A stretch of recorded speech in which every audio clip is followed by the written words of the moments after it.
let's talk about the naming conventions for variables.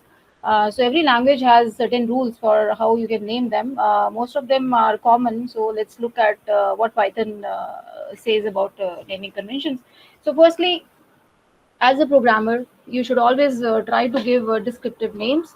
That is an understood fact, because whenever you after say 2-3 months, whenever you get back to your code, you might not be able to recall why you created this variable a, right? So rather than naming a variable as a or ab or abc or something, which might be comfortable when you're quickly coding something, when you want to see the results, you're not concerned about the inner details.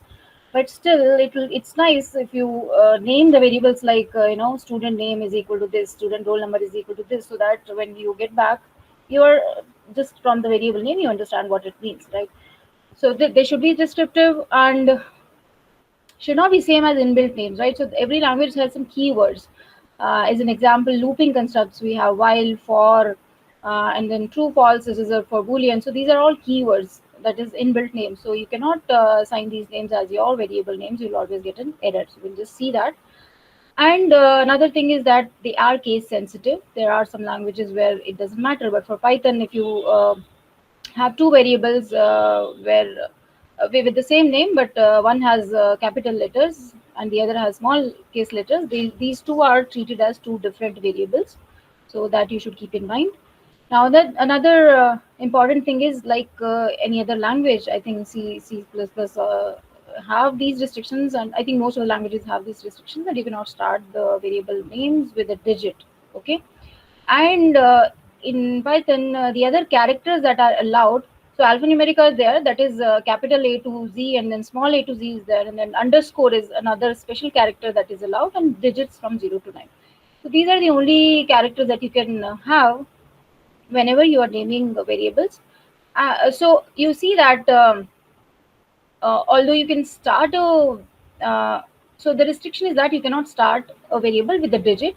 You are allowed to start a variable name with an alphanumeric character as well as an underscore, but generally it is not preferred to start your variable names using underscore, although this will not give you an error. That is because these are reserved for special purposes. For example, probably if you have taken a look at some Python code, some professionally written code, they name main as, so main starts with an underscore. So that's reserved for special purposes. Generally, we do not use underscore. So I'm going to show you. As an example here, I'm naming my variable to be for, right? This is a reserved character, as I just said. So this is a user-defined variable which I'm trying to assign one. You cannot do it. This is going to give you an error. On the other hand, if say probably I write for one, now this changes and now this is allowed. So you cannot use reserved names. Now, yeah, that's what I want to show you, that if you have two variables, num with small n and num with capital N, they both are treated.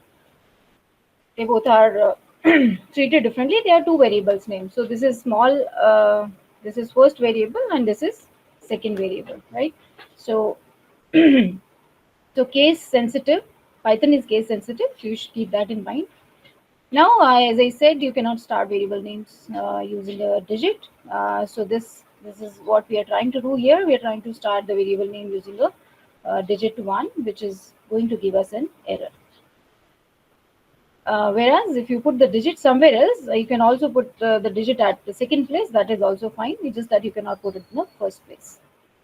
And another, so as I said, the only special character that is allowed is underscore. So even this hyphen is not allowed. So if I put it as underscore, this will be fine. But hyphen will give you an error, which sometimes we are tempted to give. For example, student hyphen name. That's sometimes we wish to give. That is not allowed. You can use an underscore there. Yeah, so the restriction is that you cannot use a digit in the beginning, but you can use an underscore, although it's not a good practice, but it will not give you an error. And you can again put the underscore in the end as well, but again it is not a good practice, but it will not give you an error.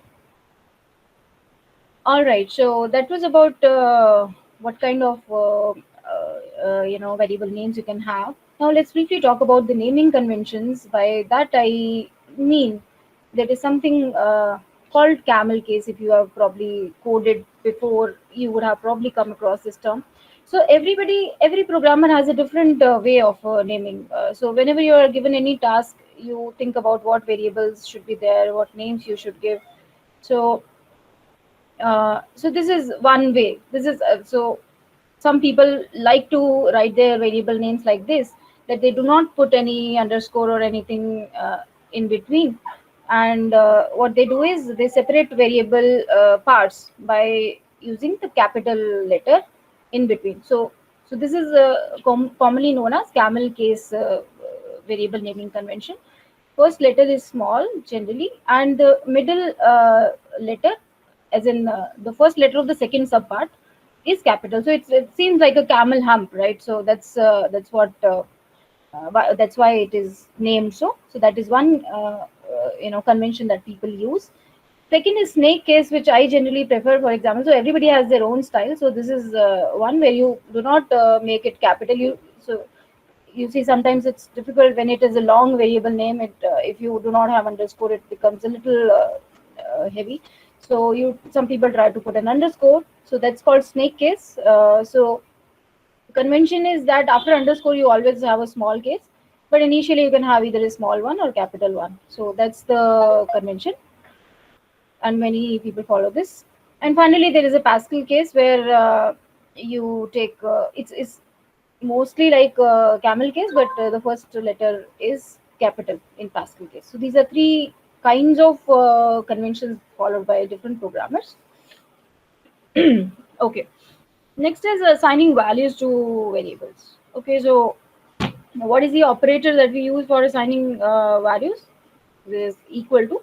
So what I wish to show you here is that Python allows you that instead of assigning values one by one, if say you have some 4 5 variables to whom you wish to assign values, you can quickly do that in one instruction. Okay, so you can assign multiple values to multiple variables in one go. So let me try. So that's how we wanted it to be. So that is allowed. Okay, now let's move on to basic data types. Okay, so as I said, Python is very simple language. It doesn't complicate things. These are the 5 things that we would come across. Again, complex is there. We do not generally come across it. So int and float are what we usually come across in practice, and str is also there. So these are the 3 most commonly used basic data types. So although we will take a look at all of them now. So yeah, this is a function you should know. If given a variable, like you are in the middle of a long code and you do not know, you do not remember what was the data type of a given variable, you can just simply use this function type and put the variable name here in the brackets, and it will tell you what is the type of that variable. Sometimes you're confused whether this particular variable was int or float. So this is how you can check. I mean, so type of 10 is int. So, I mean, generally what you can do is a is equal to 10. Somewhere in the beginning it was defined, and then later on somewhere in the code you want to check what was the type of this variable A. That's how you can do. So int is one type, very basic that you would know. And then another is float, which again we come across. So, right, that's the second basic data type. And the next one is complex. So uh, this is the format for a complex variable, right? Real and complex variables, right? You know that it has real and imaginary part. So this j is what tells us what is the imaginary part. So this is a fixed predefined character. You cannot use an I over here. I mean, it will give you an error. So you have to use j only. That tells it that this is a complex variable. Sometimes when we are working with matrices, we come across this. Yeah, this I would give you an error is what I want to show you. And the next one is str, the very common string basic data type. So this is how you can assign. So again, as I told you, you can directly write, say, name is equal to Rohan or whatever. So that is assigned a string data type. There is no need to write str name is equal to Rohan. It's as simple as that. Okay. So next one is Boolean data type, which is called bool over here, and the only values allowed are true and false with a capital T and Fs, right? So when you say write a small f, it changes the entire meaning. It becomes a variable which we did not have defined, which did not define so far. So I think even false would be allowed. Let me just check it. False is equal to 1, right? 1 second. Um, I should write it here. I'm just trying to see if we can. Yeah, so this is working. So false with a capital F is a reserved character, but false with a small f is not a reserved character, and we can use it for even for naming variables. So false is equal to 1, and then we're checking the type. What we're talking about right now are bool characters. So what I'll do is I assign false. So now you see it is in quotes. So quotes makes it string. Okay. Now let me remove these quotes and it should give us a bool. Now you see the difference between these different data types. So true and false are the only values allowed. Okay. So yeah, that's what I was telling you, that Python is a dynamically typed language, which means you do not need to give the data type of the variables right before. Okay, it identifies what is the kind of the data type, and that's what it assigns. That happens in Python as well as in PHP, unlike in languages like Java, C, and C++, where you are expected to at the time of declaration of a variable, you're expected to give the type of the variables. Okay? Now, if you wish to somewhere in the program, you wish to check whether a particular variable is of a particular type or not. This is how we do it. Type A is int, and this returns you a Boolean value, true or false. So if and else will slowly come up later on. There we will use if type A is int, do this, else do this. So okay, so that's where we usually use such things. And also you can use is not, that is also allowed. Okay, so you should know how to use these constructs. So that's a commonly used practice. So type, to check a type of a given variable, and then is and is not is used to compare. So yeah, that's all. Similarly, you can check for other data types like str. So str, you see this is green, right? This is a reserved word. Uh, String is not a reserved word. Okay, str is a reserved word in Python. Okay. So coercing object to new data type. Probably you would have heard of typecasting in C or C++.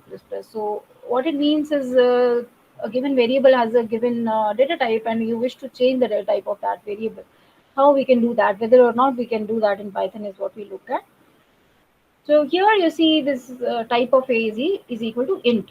Okay, and what if you wish to, change the type of variable a to float later on, because you are expected, because you now realize that these variables are going to have decimal components, and you wish to have them in that form only. If you keep them in int, what will happen? This decimal part will be lost, and if there is 10.345, you will only be storing 10, but sometimes you wish to have precision values, and you do not wish to let go of the decimal part, so you convert these variables to float. So this is one use case where you are expected to do this. So how we do is do this is like this.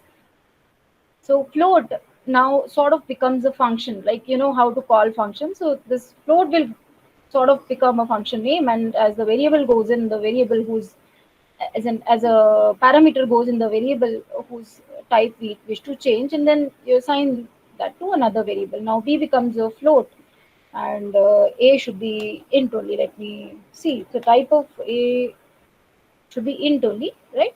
And the type of b is now float. Uh, Sorry, what I'm doing. B. All right, type of b is float. So that's how you can change. You can also change a string to integer, right? So sometimes what happens, some function is giving you some values, say in the form of list. List will come later on. We'll do that. So in practice, you would come across this situation like the values are ints, but they are somehow being converted to strings by this function. So we come across such situations. So what we usually do is we take each and every element of the list and we convert them into int, so that we can perform integer computations on those elements. So that's another use case where these conversions are needed. So here a is equal to 1, which is a string, and we are converting that variable into int so that we can perform integer operations. And also, for example, when something is written in a file, say txt file, and then your code is reading from that txt file, and so what you read from that is actually by default in the form of a string. So there is another very important use case where you are expected to convert those strings into integers. So you wrote integers 1, 2, 3, 4, 5 in the txt file. So when you read them, they are read in the form of a string. Okay, it also depends on how you're reading. There are different ways to read, but generally they are read in the form of a string, and then you're expected to convert them into integers or floats. But then as we did, so what we did was we converted a string into an integer, right? But you can imagine that it is not possible to convert every string into an integer. Only if that string can be converted into form of an integer, there only we are allowed to do this. Now this string like peg cannot be converted into integer, right? I mean, it doesn't make any sense. So that's not allowed in every case. Okay, so next thing that we look at are the operators. So there are different kinds of operators that are there in Python. There are 5 kinds. So we'll look at each of these one by one. So there are arithmetic operators, and then assignment operators, relational operators, logical operators, and bitwise operators. So they have different conditions and different scenarios where they can be applied. So let's take a look at them one by one. So arithmetic operators, these are the ones: plus, minus, division, multiplication, and then modulus, and then this one. What is this? This is exponent, power. Okay. I think in C there was a construct like what do you call it? Power constraint. On keyboard you have, but that is not allowed in Python. Yeah, for example, if you wish power of 10 to 2, this is what you will use. I mean, yeah, this is what I was talking about. Let me show.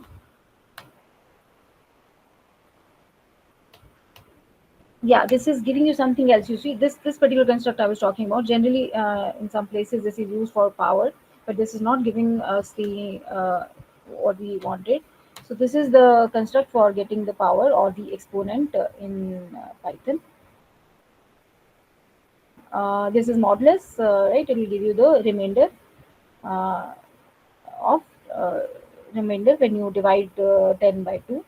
So as usual, they don't have any extra meanings. Next come assignment operators. So I think these are again same from C. So equal to is there, like for variable assignment we have used, and then plus equal to is there if you remember what it means. So if you have, so A is equal to 10, this is simply for assignment, and then plus equal to so B1 is equal to 5, and B plus equal to means B1 is equal to B1 plus 10. Okay, so B1, so this actually means B1 is equal to B1 plus 10. Okay, so this is quite commonly used as a shortcut for this particular statement. Usually in loops it is used when you are, say in while loop, you are changing the values of indices. These are the shortcuts that are used generally. So whenever there is b1 plus equal to is written, that means b, I mean, it adds the thing on the left and the thing on the right, and it assigns that value to the variable on the left. Okay, so yeah. Similarly, we have minus equal to also. So whenever you come across minus equal to, you should understand that this means is equal to C1 minus 2. Okay. Similarly, we have divide equal to D1 is equal to D1 divided by 5. And similarly, we have multiplication equal to, so this will mean E1 is equal to E1 multiplied by 2. So these are all assignment operators. Okay, moving on, we have relational operators which help us compare different operands, right? Operands are the variables on which these operators are applied. So, in case of relational operators, we always have two operands because those are the ones which we will be comparing, whether they are equal or not equal or greater than or less than equal. So that sort of comparison is done. And always the return type of relational operators is a Boolean type, true or false. And another thing to note is that whenever you come across these operators in a long statement, so this you should keep in mind that they all have the same precedence. Okay, we'll talk about precedence in a while.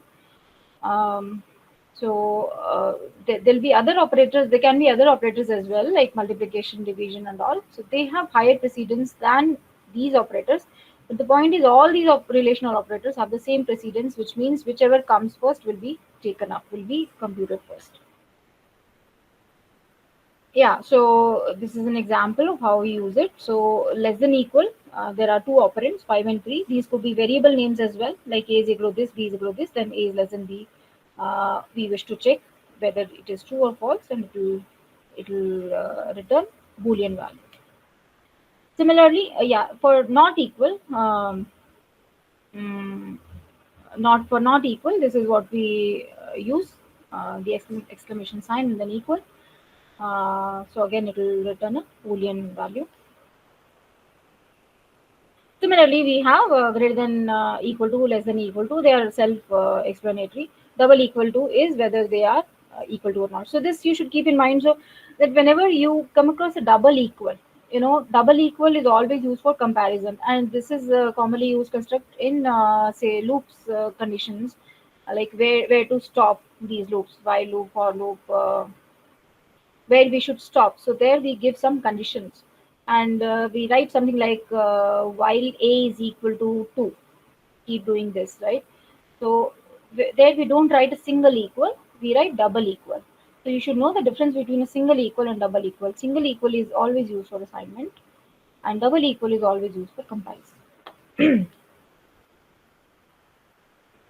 We move on to now logical operators, which are or, and not. You would have done in your circuits. And here again, the return type is a Boolean value, and operands are conditional statements. Now, where we use them are when we have a combination of different conditions. Again, these will be used in loops, uh, the criteria for stopping the loops. So there we sometimes have more than one conditions, and to join these conditions, we either join them using or, and, or not. So these are the places where these logical constructs are used. So here, I think this might be clear to you, the difference between or, and not. Or gives a true when either one of the conditions is true. So here, this one is true, whereas this is false, but the overall thing will give you true because this is or. Similarly, we have and you know that will give you true when both of them are true, right? So here, this one is false, so the result will be false. So you'll come across this usage of these two constructs, and not also. This is also commonly used. This negates the entire meaning. Okay, so I think finally what we have are bitwise operators. There are two operators, bitwise or and bitwise and. The meaning of or and remains the same in the sense that and gives you true when either of the values are true, and bitwise and gives you true when both the values are true. So the difference that comes here is that firstly the operands are integers. Okay, so what it basically does is it converts those into integers into bit form, that is binary digits. Okay, and after that it applies these operators, and operator or operator, bit by bit. And we can also have the operands as boolean. So there are two possibilities. We can either have boolean or we can have integer.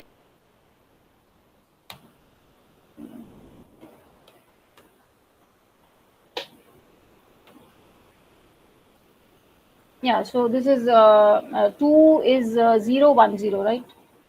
0 1 0, right? So when you take an AND of this, the AND of 1 and the AND of 1 and 0 is 0, and the AND of 0 and 1 is 0, and the AND of 1 and 0 is 0, right? So the output is 0. And if you put say or over here, so what you are expected to get, so you see or of 1 and 0, I'll write here, or of 1 and 0 is 1, or of 0 and 1 is 1, and or of 1 and 0 is 1. So 1 1 1, that makes it 7, right? So basically what it does is both the operands, it first converts into binary digit form, and then it applies, they should be of the same length, right? If they are not, it precedes them by 0. And then it applies the AND or OR operator bit by bit, and then it converts back to the integer form. So that's how it works. Finally, we talk about precedence of operators, as I said. So this is I think same BODMAS rule. So the bracket is the first precedence everywhere, and then next highest precision is for the exponent, and then division has a higher precedence than multiplication, and then plus and minus have same precedence, and after that come bitwise AND and bitwise OR operator, and then come the relational operators, which I told you have the same precedence. And finally we have these logical not and an or operators, right? So generally, like I said, in loops, say for loop or while loop, so we have something like this, while a is less than b, or C is greater than D, right? Something like this. So something like this is here. So you see, first these brackets are considered, okay, and then these relational operators are considered, and finally this OR is considered, right? That's as per the precedence that we just talked about. These have the last precedence. Yeah, so that was all about the basic introduction to um, variables, data types, and operators. And that was a very basic introduction to the Python language. And now, if you have any doubt, you may please ask me now on this. Any doubts, I'll be happy to take now. No, ma'am, no doubts are there. All right, good. So, sure. Any we hope to cover a good amount of syllabus so that you are actually able to code yourselves. We are going to cover lists, dictionaries, and then functions, and then all the basic stuff again that comes up, and then finally we'll show you how to do classification, regression, and all those things, so that you get started for the data science application. You're able to understand, if a Python code is given to you, you're able to understand that. So that'll be the objective of this course.